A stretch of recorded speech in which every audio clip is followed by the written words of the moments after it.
What was the dumbest rule your principal ever enforced? The bright red suspension slip felt like it was burning a hole in my palm as I stared at Principal Morrison's smug face across his mahogany desk. 3 weeks before early decision college applications were due. 3 weeks before my entire future would be decided, and this power-tripping administrator had just nuked my perfect attendance record over helping Jessica Martinez understand polynomial equations. "I'm sure you thought you were being helpful, Alex," Morrison said, leaning back in his leather chair that probably cost more than most families spend on groceries in a month.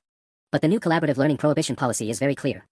Any form of academic collaboration outside of specifically designated group projects constitutes academic dishonesty." I wanted to laugh. Academic dishonesty? For explaining how to factor a quadratic equation to a girl who'd been struggling in AP calculus for months. Jessica wasn't cheating off my homework, she was genuinely trying to understand the material, and I'd spent 20 minutes after lunch walking her through the process step by step. "Sir, with all due respect, tutoring isn't cheating. Students have been helping each other learn since before I implemented common sense policies to ensure academic integrity," Morrison interrupted, his beady eyes gleaming with the kind of satisfaction that comes from wielding petty authority. 3-day suspension, effective immediately. The offense will remain on your permanent record." My stomach dropped. Northwestern University's admissions committee would see that suspension. So would U Chicago, Harvard, and every other school I'd spent the last 3 years of my life working toward. My 4.0 GPA, my National Merit Scholarship, my leadership positions in student government and math club, all of it suddenly felt worthless because of Morrison's ridiculous power trip. The collaborative learning prohibition policy had appeared seemingly overnight 2 weeks ago, posted on classroom walls in that familiar Comic Sans font Morrison used for all his announcements. No input from teachers, no discussion with the student council, no warning to parents. Just a sudden declaration that any form of academic collaboration, sharing notes, explaining concepts, even discussing homework assignments, would result in immediate suspension. Mrs. Henderson, my AP calculus teacher, had looked as confused as the rest of us when she'd been forced to read the policy aloud. "But what about study groups?" someone had asked. "What about peer tutoring?" Morrison's printed response had been swift and decisive: individual achievement requires individual effort. Collaborative learning creates dependency and undermines personal academic growth. It was complete garbage, and everyone knew it. Even the teachers were rolling their eyes, but none of them were willing to challenge Morrison directly. He'd already forced out 3 faculty members this year for insubordination, really just disagreeing with his increasingly authoritarian policies. As I walked out of the main office with my suspension paperwork, I could feel other students staring. Word traveled fast at Jefferson High, and by the time I reached my locker, at least a dozen people had already heard about my suspension. Some looked sympathetic, others seemed relieved it wasn't them. But underneath my anger and humiliation, something else was brewing. Morrison might have the authority to suspend me, but something about his whole operation felt off. The expensive office furniture, the brand new BMW in the principal's parking spot, the business trips to educational conferences in Hawaii and Switzerland that seemed to happen every month. Maybe it was time someone started looking into exactly how Morrison was funding his lifestyle on a public school administrator's salary. The suspension hit differently once I got home. My parents were furious, not at me, thankfully, but at the situation. Dad immediately started researching appeal processes while Mom called her lawyer friend about potential discrimination claims. But we all knew the timeline was impossible. Even if we could overturn the suspension eventually, the college application deadlines wouldn't wait. I spent that first day of forced exile researching Morrison online, and what I found made my blood boil even more. The guy had been at Jefferson High for exactly 18 months, but in that time, he'd managed to completely overhaul the school's budget allocation. I found meeting minutes from the school board website. Apparently, Morrison had convinced them to approve a $45,000 administrative modernization fund and a $30,000 professional development enhancement program. The BMW in his parking spot. A 2023 Series 3, which retails for about $42,000. Interesting math. But it was Jessica Martinez's text that really got my attention. "Alex, you need to know something about Morrison. Can you meet me at Riverside Park after school? I can't talk about this over text." Jessica looked nervous when she found me by the basketball courts that afternoon, constantly glancing over her shoulder like Morrison might jump out from behind a tree. "I feel terrible about your suspension," she started. "But there's something you should know. My mom works in a district office, in accounting. She's been asking questions about some of Morrison's expense reports." My pulse quickened. "What kind of questions?" "Like why he submitted a $3,400 receipt for curriculum materials that was actually from a high-end furniture store in downtown Chicago. Or why his educational conference in Maui last month included charges for a couple's massage and premium wine tastings." Jessica pulled out her phone and showed me photos of documents, clearly taken quickly and secretly. Morrison's signature was on expense report after expense report: $1,800 for technology upgrades from what was obviously a luxury clothing store, $2,200 for facility improvements that traced back to a premium electronics retailer, $1,650 for community outreach materials from an upscale restaurant. "My mom could get fired for this," Jessica whispered. "But she's been working in school district finance for 15 years, and she's never seen anything this blatant. Morrison's been systematically misappropriating funds for months." I studied the photos, my mind racing. How much are we talking about total? At least $30,000 that my mom can prove, maybe more. But here's the thing, she can't report it directly because Morrison has been careful to stay just under the threshold that triggers automatic district audits. Each individual expense looks borderline reasonable until you see the pattern. The irony was almost too perfect. Morrison had suspended me for collaboration, but he'd been collaborating with various high-end retailers to steal from the school district. The same man who claimed that working together undermines personal academic growth had been systematically undermining the entire school's financial resources. "Jessica, does your mom still have access to these records?" She nodded slowly. "She's been quietly documenting everything, hoping someone higher up would notice. But Morrison's been smooth about it, spreading the expenses across different budget categories, timing them strategically around board meetings. As we walked back toward the school parking lot, a plan started forming in my mind. Morrison had used his authority to try to destroy my future over something as innocent as explaining math concepts. But he'd gotten sloppy with his own rule-breaking, and now I had evidence. The next school board meeting was scheduled for Thursday night, exactly 1 week before my college application deadlines. If Morrison wanted to play games with my academic future, I'd show him what real collaboration looked like. The next morning, I called an emergency meeting of the math club in the abandoned classroom near the gym, one of the few places where Morrison's surveillance cameras had convenient blind spots. Word had already spread through Jessica's network about what we discovered, and by 7:30 a.m., we had 12 students huddled around desks covered with printed expense reports. "This is insane," whispered Marcus Chen, our club treasurer, as he examined a receipt for $2,800 in educational supplies that had actually been charged at Nordstrom. "He's not even trying to hide it anymore." Sarah Kim, who'd been suspended last week for sharing her chemistry notes, held up another document. "Look at this one, $1,950 for community engagement resources at some fancy steakhouse in downtown." On a Tuesday afternoon when he was supposedly in meetings with the district office. But it was Tommy Rodriguez who found the smoking gun. "Guys, check this out," he said, spreading 3 expense reports across the desk. Same day, 3 different stores, all within a 4-hour window. Morrison charged the district $900 for classroom technology at Best Buy, $1,200 for administrative materials at some boutique electronics store, and $650 for professional development resources at Williams-Sonoma. I studied the timestamps. He literally went shopping for himself and charged everything to different budget categories to avoid detection. The evidence was overwhelming, but we needed more than expense reports to take down Morrison. We needed to prove a pattern of systematic fraud, and we needed testimony from district employees who could verify the irregularities. That's when Jessica dropped the real bombshell. My mom isn't the only one who's noticed. She talked to 2 other people in the district office yesterday, quietly, off the record. Morrison's been pressuring the accounting department to rush through his expense approvals without standard review procedures. What kind of pressure? I asked. The threatening kind. Apparently, he's been making comments about staff efficiency reviews and budget consolidation measures whenever anyone asks questions about his spending. Mrs. Patterson in procurement told my mom she's afraid to flag anything Morrison submits because he's already forced out 3 district employees this year for performance issues. The room went silent. Morrison wasn't just stealing from the school, he was intimidating district staff into helping him cover it up. Marcus pulled out his laptop and started cross-referencing the expense dates with Morrison's public calendar. If he was shopping during school hours, there should be a record of what he was supposedly doing instead. What we found was even worse than I'd expected. On the day Morrison had charged $3,400 to the district for his furniture shopping spree, his official calendar showed him conducting disciplinary meetings with students. Meetings that had never actually happened. He's been falsifying his schedule to create alibis for his shopping trips, Sarah said, her voice barely above a whisper. This isn't just financial fraud, it's systematic deception of the entire district administration. But our investigation hit a snag when Tommy's phone buzzed with an urgent text from his girlfriend. "Morrison's looking for you, Alex. He just went to your first period class asking where you were. Mrs. Patterson told him you were suspended, but he seemed really agitated about something." My blood ran cold. If Morrison suspected we were investigating him, he could destroy evidence or manipulate the district office into burying the financial irregularities. We needed to move faster than I'd planned. "Change of plans," I announced to the group. "We're not waiting until Thursday's board meeting. We're going directly to Superintendent Walsh this afternoon, and we're bringing everything we've found." The real collaboration Morrison had tried to prevent was about to bring down his entire corrupt operation. The meeting with Superintendent Walsh was scheduled for 3 p.m., but at 2:15, Jessica burst into the abandoned classroom where we'd been organizing our evidence packets. "We have a problem," she panted, clutching her phone. "Morrison just called an emergency assembly for all juniors and seniors. Right now. And my mom just texted me, someone accessed the district's financial database remotely this morning and deleted a bunch of Morrison's expense records." My stomach dropped. How many records? At least 15 expense reports from the last 3 months. The ones my mom had been tracking most closely. Jessica's hands were shaking. She thinks Morrison figured out someone was investigating him. Marcus looked up from his laptop, his face pale. That's not even the worst part. I just checked the school's public calendar online. Our meeting with Superintendent Walsh has been mysteriously rescheduled to next Tuesday. Next Tuesday. I felt panic rising in my chest. That's after application deadlines. That's after. After Morrison has time to cover his tracks and make this whole thing disappear, Sarah finished grimly. Tommy's phone buzzed again. "Guys, the assembly just started. Morrison's making some kind of announcement about enhanced disciplinary measures and protecting academic integrity. This sounds bad." Through the classroom's grimy windows, I could see streams of students filing into the gymnasium. Morrison's voice echoed through the building's PA system, though we couldn't make out specific words from our hiding spot. "We need those deleted expense reports," I said, trying to think clearly despite the adrenaline coursing through my veins. "Jessica, does your mom have any backup copies?" "She printed some of them at home, but not all. And she's terrified about getting caught. Morrison sent district security to audit the accounting department this morning. They're going through everyone's computer access logs." This was spiraling out of control faster than I'd anticipated. Morrison wasn't just covering his tracks, he was actively hunting for whoever had been investigating him. Marcus suddenly straightened up, staring at his laptop screen. "Wait. I might have something. Remember how I was cross-referencing Morrison's expenses with his calendar? I screenshot everything before organizing it into folders. The actual expense reports might be gone from the district server, but I still have images of 12 of them." "That's not enough to prove systematic fraud," Sarah said. "We need the original documents, or at least verified copies." "Actually," Jessica said slowly, "there might be another way. My mom mentioned that Morrison's been using a district credit card for most of these purchases. Even if he deleted the expense reports, the credit card company would still have transaction records. And those purchases would show up on monthly statements that go directly to the district's business office. I felt a spark of hope. Can your mom access those statements? Not directly, but Mrs. Chen in the business office, Marcus's aunt, actually, she processes all the monthly credit card reconciliations.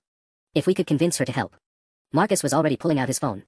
Aunt Linda's been complaining about Morrison for months. She told my mom that his spending patterns make no sense for a school administrator. I bet she'd be willing to help if she knew we had evidence of actual fraud.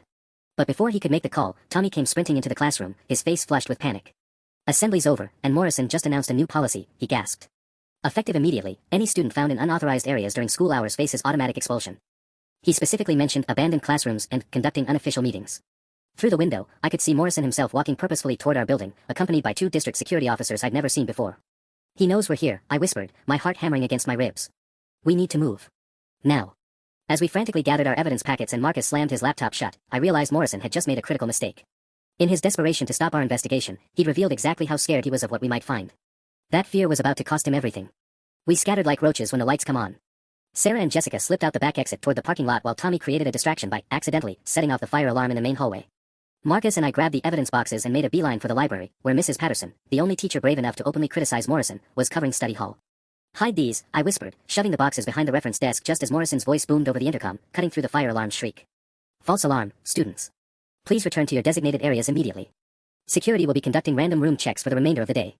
Mrs. Patterson raised an eyebrow but said nothing, casually sliding the boxes further out of sight with her foot. She'd been teaching at Jefferson for 23 years and had survived 4 different principals. She knew when students were fighting something bigger than themselves. My phone buzzed with a text from Marcus's Aunt Linda, can meet after 4 p.m. Bring everything you have. This has gone far enough. Finally, an adult willing to stick their neck out. But our small victory was short-lived. At 3:47 p.m., just as I was walking toward the district office building, my phone exploded with notifications. Jessica's panicked voice came through first. Alex, Morrison just called my mom into his office. She thinks he knows about the documents. Then Sarah, my dad got a call from the principal about my recent behavioral concerns. Morrison's contacting parents now. And Tommy, dude, I'm sitting in the assistant principal's office.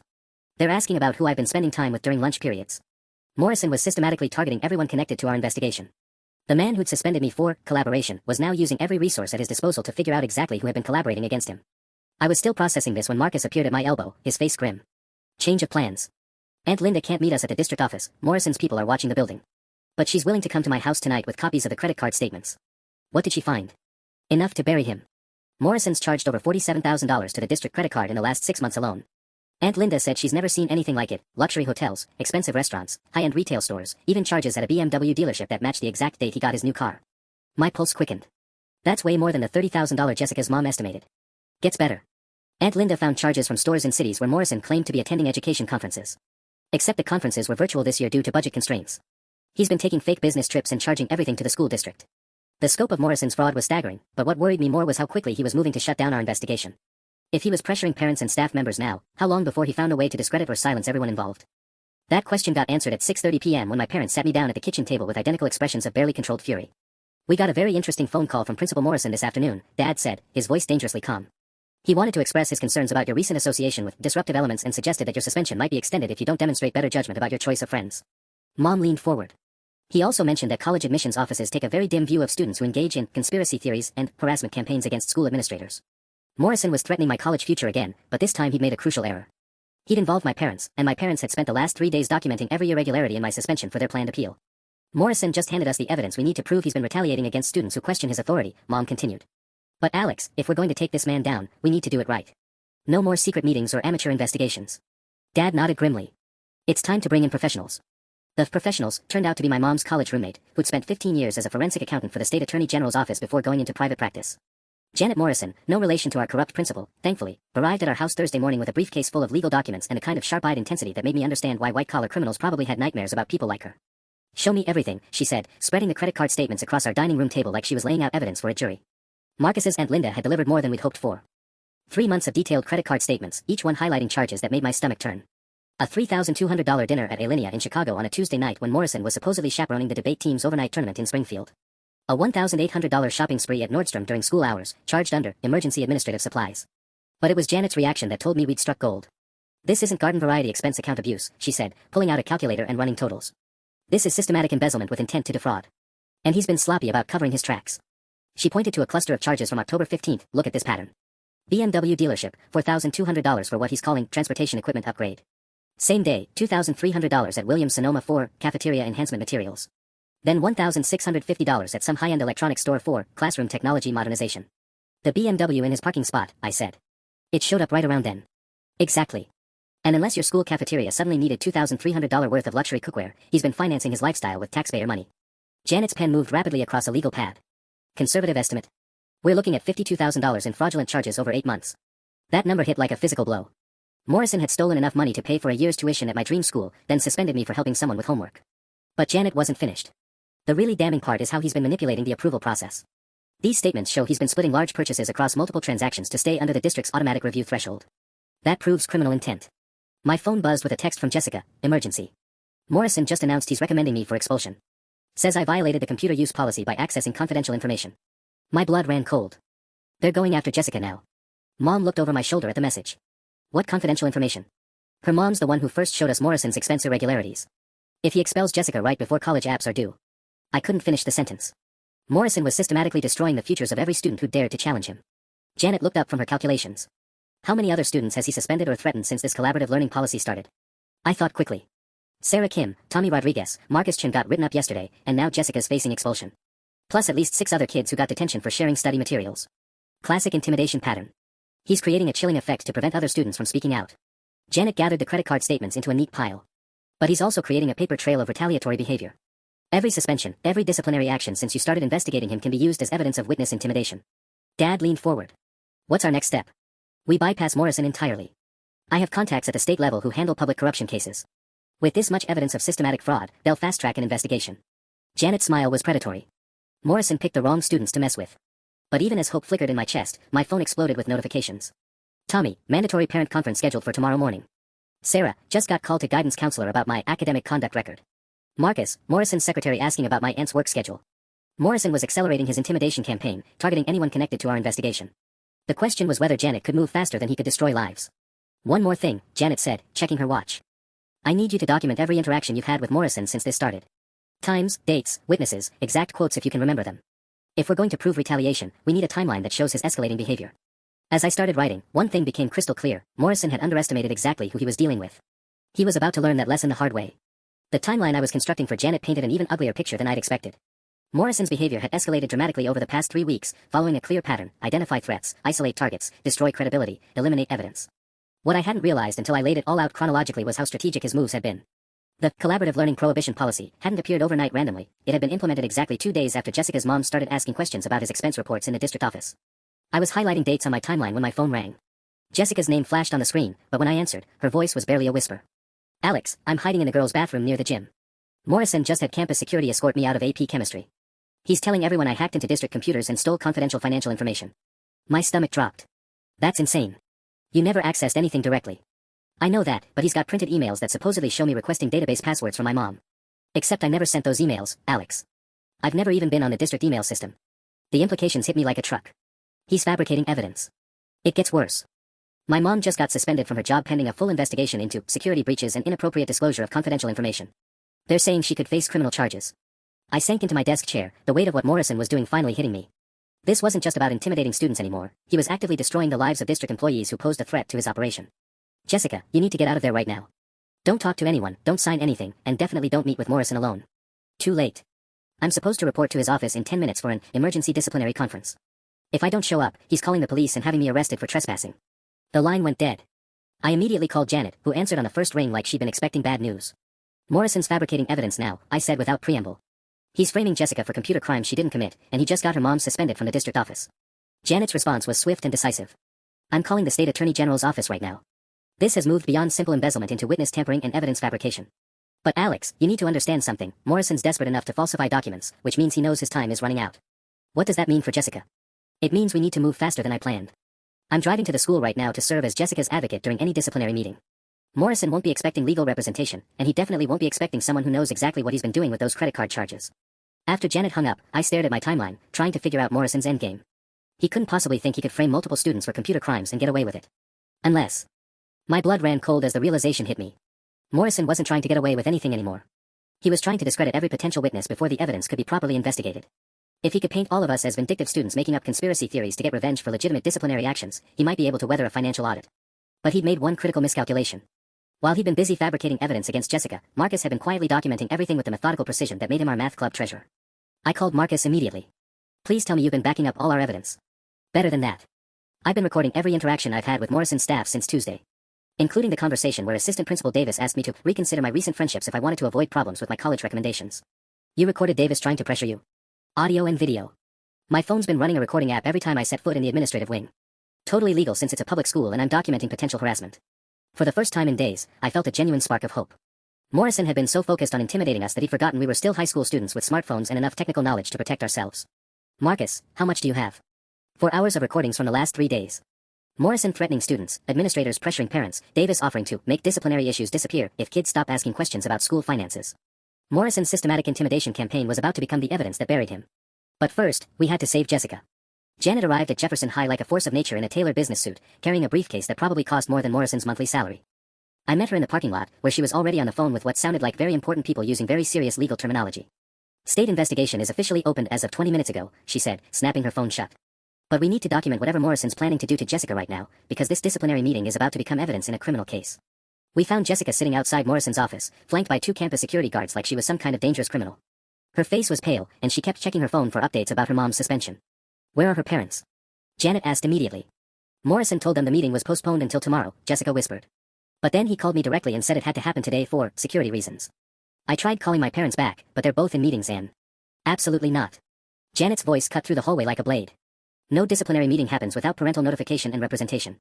Assistant Principal Davis appeared in Morrison's doorway, looking distinctly uncomfortable when he saw Janet. I'm sorry, but this is a school matter involving student misconduct. We don't need outside. I'm Jessica Martinez's legal advocate, and this meeting doesn't happen without proper representation.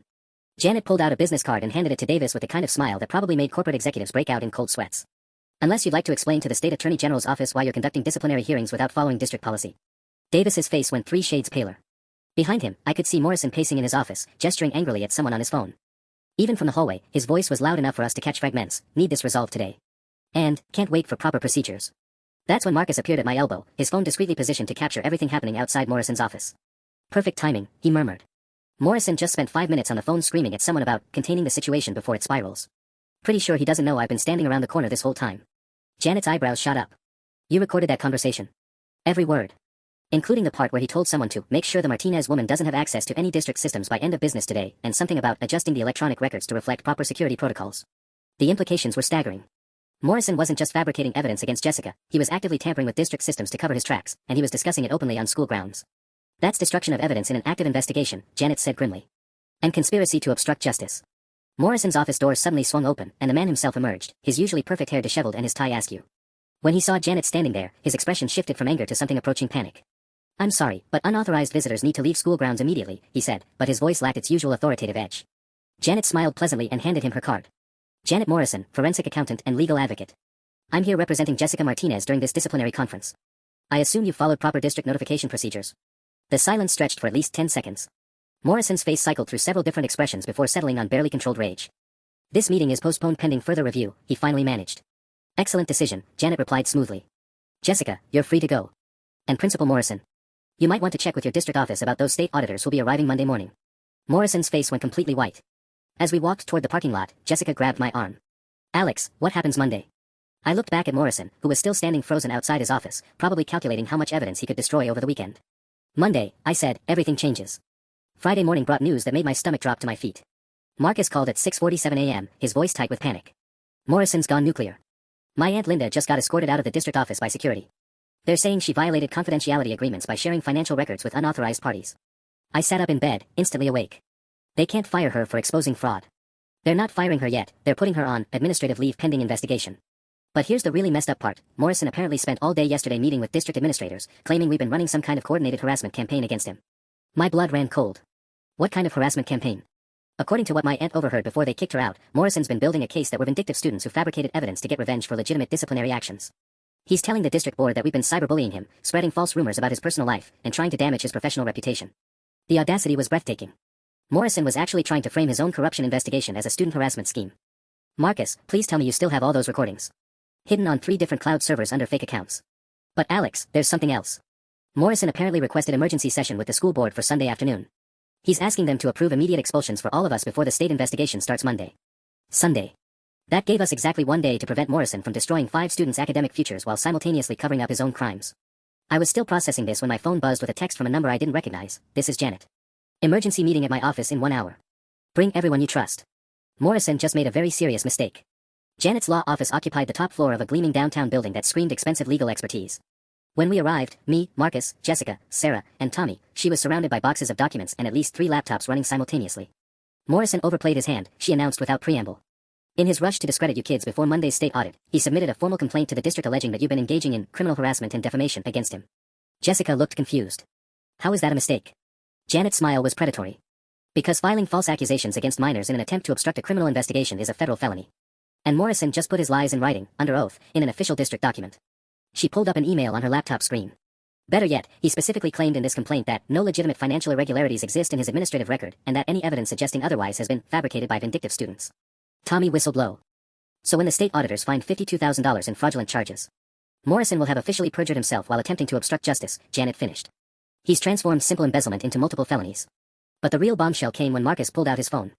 Janet, you need to hear the recording I got yesterday afternoon. Morrison called someone while I was sitting outside his office for my attitude adjustment meeting. The audio was crystal clear.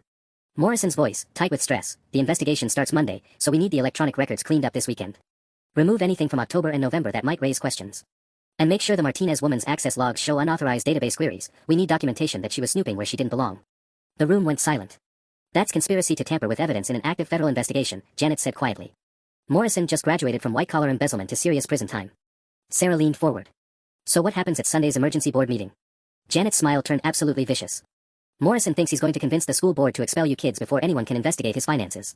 Instead, he's going to find federal agents waiting in that conference room with arrest warrants. Morrison's attempt to silence us had just sealed his fate. Saturday brought the kind of news that made me question whether we were living in some kind of twisted alternate reality. I was helping Mom prepare evidence folders for Sunday's board meeting when Jessica called, her voice shaking with a mixture of rage and disbelief. Alex, you're not going to believe what Morrison just did.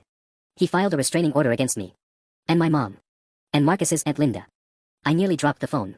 A restraining order. Temporary protective order, filed yesterday afternoon in county court. Claims we've been stalking and threatening him with bodily harm and that he has reasonable fear for his personal safety because of our obsessive harassment campaign. The sheer audacity left me speechless. Morrison was now using the legal system itself as a weapon, trying to prevent his victims from appearing at Sunday's board meeting. Jessica, this is insane. What judge would approve something like that without evidence? Apparently Judge Harrison down at the county courthouse. But here's the thing, my mom talked to her lawyer friend, and she says the paperwork Morrison submitted is completely fabricated. He claimed my mom sent him dozens of threatening emails and that I've been vandalizing his personal vehicle and following him to his residence. I felt sick. Can he actually get away with filing fake court documents? Not for long. Janet's already requested an emergency hearing to dissolve the restraining order, and she's subpoenaing Morrison's phone records to prove he's never received any threatening communications from us. But Alex, the hearing isn't until Tuesday morning. Tuesday. After the school board meeting. After college application deadlines. Morrison had timed this perfectly to silence his most important witnesses during the critical 48 hours when everything would be decided. Marcus arrived at my house 20 minutes later, carrying his laptop and looking like he hadn't slept in days. Morrison's been busy, he announced, pulling up his computer. I've been monitoring the school's public calendar system, and he just scheduled 3 more emergency disciplinary conferences for Monday morning. Sarah, Tommy, and you, Alex. Monday. But that's when the state auditors. Exactly. He's planning to have us all suspended or expelled before the investigators can interview us as witnesses. Marcus's fingers flew across his keyboard. But he made another mistake. Look at the electronic signatures on these disciplinary conference notifications. He showed me the screen.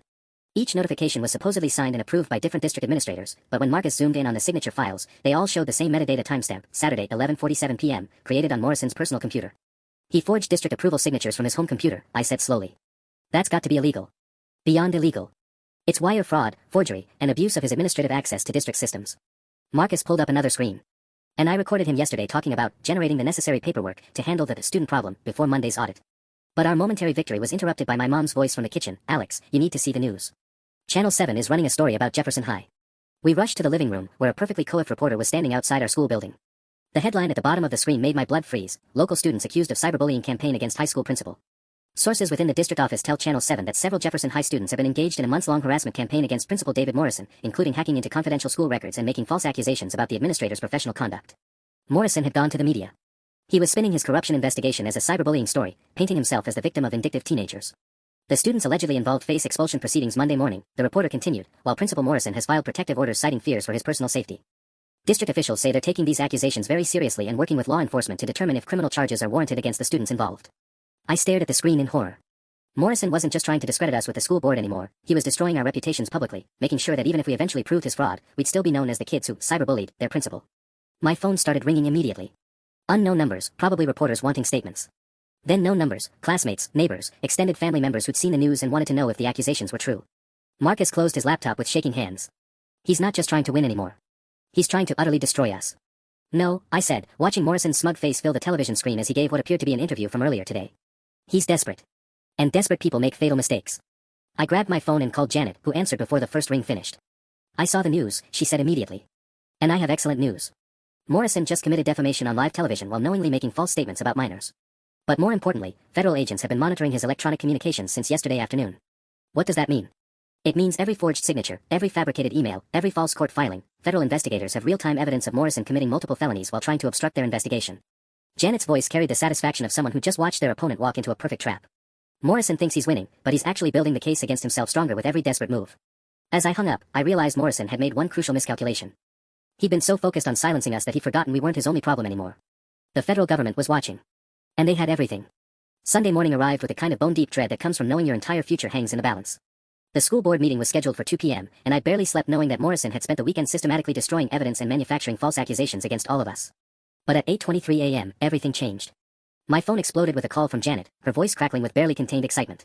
Alex, turn on channel 7 right now. Morrison just made the biggest mistake of his life. I fumbled for the remote, my hands shaking as I found the morning news. What I saw made my jaw drop to the floor. Morrison was standing outside the Jefferson High main entrance, microphone thrust in his face, giving what appeared to be an impromptu press conference. But something was wrong with his usual polished appearance, his shirt was wrinkled, his tie crooked, and there was a wild look in his eyes that I'd never seen before. These malicious students have been systematically harassing me for months, he was saying, his voice rising with each word. They've hacked into secure district systems, stolen confidential financial information, and launched a coordinated attack on my character because I dared to hold them accountable for their academic dishonesty. The reporter pressed closer. Principal Morrison, can you respond to allegations that you've been misappropriating school district funds? Morrison's face flushed red. Those allegations are completely fabricated by vindictive teenagers who couldn't handle legitimate disciplinary action. I have documentation proving these students created false financial records, forged expense reports, and even manipulated district computer systems to frame me for crimes I never committed. I stared at the screen in amazement. Morrison was doubling down on lies that could be easily disproven, claiming we had somehow fabricated months of credit card statements and bank records. Furthermore, Morrison continued, his voice becoming increasingly unhinged, I have evidence that shows these students conspired with district employees to steal confidential information. Mrs. Martinez in our accounting department has been feeding sensitive financial data to her daughter, who then shared it with other students as part of their harassment campaign against me. Janet's voice came through my phone speaker. Alex, are you hearing this? Morrison just accused Jessica's mom of conspiracy on live television, with federal agents monitoring his communications. But Morrison wasn't finished. As cameras rolled, he pulled out what appeared to be printed emails and began waving them in the air. I have documentation showing Jessica Martinez requesting database passwords from her mother. I have evidence of Marcus Chin using district computers to access financial records without authorization. I have proof that Alex Rivera orchestrated this entire scheme as revenge for a legitimate suspension. The reporter looked skeptical. Sir, these are serious allegations. Have you turned this evidence over to law enforcement? I've filed comprehensive reports with both local police and the district attorney's office, Morrison declared. These students will face criminal charges for their coordinated attack on my reputation and my career. As the news segment ended and cut back to the studio, I realized what had just happened. Morrison hadn't just lied on live television, he'd claimed to have physical evidence of crimes we never committed, and he'd stated under oath that he'd filed official reports with law enforcement agencies. Janet's voice crackled through my phone. Morrison just perjured himself on live television while making false police reports about federal investigation witnesses. The FBI is going to tear him apart. My phone immediately started buzzing with texts from Marcus, Jessica, Sarah, and Tommy, all of them watching the same news coverage and realizing that Morrison had just transformed himself from a corrupt administrator into a federal fugitive. But the real bombshell came in a text from Marcus 30 seconds later. Alex, check Morrison's personal social media accounts right now. I opened Instagram and searched for Morrison's profile, which I'd never bothered looking at before. What I found there made my blood run cold. Photos from the last 6 months showed Morrison living a lifestyle that was completely impossible on a school administrator's salary. Expensive restaurants in Chicago, luxury hotel suites, designer clothing, high-end electronics, all time-stamped and geotagged, creating a perfect digital record of exactly when and where he'd been spending stolen district money. The man who just claimed on live television that his financial records were fabricated had been posting photographic evidence of his crimes on social media for months. The social media evidence was devastating, but what Marcus found next made me question whether Morrison had completely lost his grip on reality. At 11:47 p.m. Saturday night, the exact timestamp when he'd been forging district signatures from his home computer, Morrison had posted an Instagram story showing himself at Gibson's Steakhouse in Chicago, raising a $300 bottle of wine and a toast with the caption, celebrating another successful week of educational leadership. #principal life #worth it. He was literally committing document fraud while posting about expensive dinners, Marcus said when he called me back. But it gets worse. I found his Venmo account. My stomach dropped. Please tell me he wasn't. Venmo transactions going back 8 months. Payments to luxury car dealerships, high-end furniture stores, designer boutiques, all with public captions like, new ride for the boss man, and office upgrades. The timestamps match his district credit card charges exactly. I stared at my phone screen, scrolling through Morrison's digital trail of stupidity. The man had been documenting his own crimes in real time, creating a perfect chronological record of every fraudulent purchase while simultaneously posting about it on social media platforms. Marcus, how did someone this reckless become a school principal? That's what I've been researching all morning. Morrison's previous job was at Riverside District, about 60 miles south of here. Guess why he left? I had a sinking feeling I already knew. Financial irregularities. Budget shortfall of $78,000 that was never fully explained. Morrison resigned to pursue new opportunities right before their fiscal year audit. No criminal charges were filed because they couldn't prove intent, but the district quietly settled with their insurance company. The pattern was becoming clear. Morrison wasn't just a first-time embezzler who'd gotten careless, he was a repeat offender who perfected his system for stealing from school districts. Jefferson High had hired a professional thief without checking his background. But our investigation was interrupted by breaking news that made everything else seem trivial. At 12:33 p.m., exactly 90 minutes before the scheduled board meeting, every local news station simultaneously broadcast an urgent bulletin. Federal agents have arrested Jefferson High School principal David Morrison on charges of embezzlement, wire fraud, and obstruction of justice. FBI sources confirmed that Morrison was taken into custody at his residence this morning following a months-long investigation into financial irregularities at the school district. I sat in stunned silence as footage showed Morrison being led away in handcuffs, his usual arrogant demeanor replaced by the hollow-eyed shock of someone whose world had just collapsed completely. The news anchor continued. Sources close to the investigation indicate that Morrison allegedly stole over $70,000 in district funds while simultaneously filing false accusations against students who had discovered evidence of his crimes. $70,000. The number kept growing as investigators dug deeper into Morrison's systematic fraud. Janet called immediately, her voice triumphant. Federal agents moved faster than expected after Morrison's television appearance this morning. Apparently, claiming to have evidence of crimes that don't exist while defaming federal investigation witnesses was the final straw. What happens to us now? All disciplinary actions against you, Jessica, Marcus, Sarah, and Tommy are being immediately reversed. Your suspension is expunged from your record, Jessica's expulsion recommendation is withdrawn, and the district is issuing formal apologies to all affected families. I felt a wave of relief so intense it made me dizzy. My college applications were safe. My future was intact. Morrison's reign of terror was over. But here's the best part, Janet continued. The district board is calling an emergency session for tonight to review how Morrison was hired without proper background checks. Heads are going to roll all the way up the administrative chain. As I hung up, I realized that Morrison's desperate attempt to silence us had accomplished exactly the opposite. His systematic intimidation and evidence tampering had transformed a simple financial fraud case into a federal investigation that would reform the entire district. The relief I felt after Morrison's arrest lasted exactly 47 minutes, until Assistant Principal Davis called an emergency assembly at 3:15 p.m. and dropped a bombshell that made my blood run cold. While Principal Morrison's arrest resolved certain financial irregularities, Davis announced to the packed auditorium, the district has discovered evidence of systematic grade manipulation affecting multiple students over the past 8 months. I exchanged panicked glances with Marcus, who was sitting 3 rows ahead. Grade manipulation. That hadn't come up in any of our investigations. Davis continued, his voice carrying the careful neutrality of someone delivering very bad news. Electronic records show unauthorized access to the student information system, with GPA calculations altered for several students currently under disciplinary review. The state education department has been notified, and all affected transcripts are being flagged pending investigation. My heart hammered against my ribs. If the state flagged my transcripts now, every college I'd applied to would see a notation about academic integrity concerns under investigation. It wouldn't matter that I'd never touched the grading system, the mere appearance of impropriety could destroy my admission chances. Jessica's hand shot up from the front row. Mr. Davis, which students are affected? Due to privacy regulations, I cannot name specific individuals. However, students whose records show irregularities will be notified by the end of business today. Davis's eyes seemed to linger on our group as he spoke. These students will need to meet with district administrators tomorrow morning to review their academic standing. The assembly dissolved into worried chatter as students filed out, but I barely heard the noise. My phone was already buzzing with a text from Marcus, emergency meeting. Library. Now. I found Marcus hunched over his laptop in the far corner of the library, his face pale with concentration. Alex, we have a massive problem. I've been monitoring the district's public announcement system since Davis made that speech. 3 guesses whose names just appeared on tomorrow's mandatory meeting list. I didn't need 3 guesses. All of us. Everyone who investigated Morrison. Every single one. You, me, Jessica, Sarah, Tommy. Plus 2 other kids who got suspended under Morrison's collaboration policy. Marcus pulled up a spreadsheet on his screen. But here's the weird part, I've been tracking our actual grades through the online portal for months. None of our GPAs have changed. If someone manipulated grades, it wasn't ours. That stopped me cold. Then whose grades got changed? Marcus's expression darkened. I think Morrison had one final card to play. Remember how paranoid he was about us exposing him? What if he spent his last few days in office setting up a delayed revenge scheme? The implications hit me like a physical blow. Morrison, knowing his arrest was imminent, could have planted evidence in the grading system to make it look like we hacked our own records. Even from jail, he could still destroy our college prospects through a ticking time bomb of fabricated evidence. Marcus, can you access the system logs to see when these supposed changes were made? His fingers flew across the keyboard. That's just it, I can't get into the administrative backend anymore. They changed all the passwords after Morrison's arrest. But I did manage to screenshot some metadata before they locked everything down. He showed me timestamps from the student information system.